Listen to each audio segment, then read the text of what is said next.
Now, as you know, and meanwhile, Julia, thank goodness for the Chinese as a boost to Sydney Airport's numbers for the month of March. We've seen some good numbers coming through for Sydney Airports. Domestic numbers were up by 2.3% and international numbers, as you mentioned, Carson, up by 6%. They were helped along by the Chinese, up by 19%, and by the US, up by 14%. But still, Singapore and Malaysia, that's where the big growth numbers come through, up 50% for Singapore and up by 46% for Malaysia. So really that international side of things continues to perform well. Now, we have seen once again an increase in seat capacity by 4.9%. So it does look like airlines still increasing routes and increasing seats, and that's a positive for a company like Sydney Airports.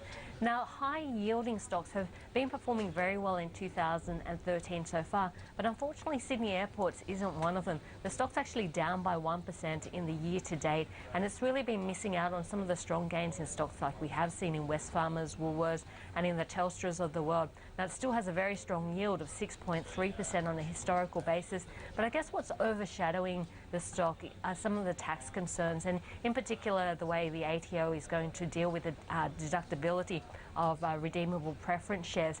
And this ruling potentially could see an impact of around about 7% in a negative way on FY14 distribution. So watching that very carefully and how that plays out, but that's been a bit of a cloud over the stock. While we have seen other high-yielding stocks and defensive stocks doing well, unfortunately Sydney Airports hasn't been one of them, despite the very good numbers that were coming through and the record international passengers that we're seeing. Sort of anything to add from what's in the pre-meeting phase being released?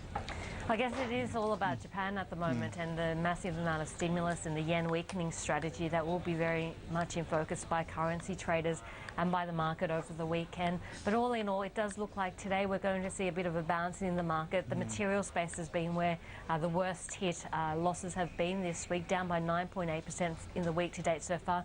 So expecting a strong bounce there, and perhaps in that energy space as well. As you mentioned, Santos coming out with numbers, but I think with Santos, the focus really is on 2015 and 2016, where we are going to see production rise quite substantially because of the PNG as well as the Gladstone LNG project. So really keeping a close eye on its future production profile rather than currently where most of it's coming out from the Cooper Basin. But materials and energy look like they're in for a good bounce today, so a good end to what's been a pretty horrible week. Yep, and just reviewing the stocks we talked about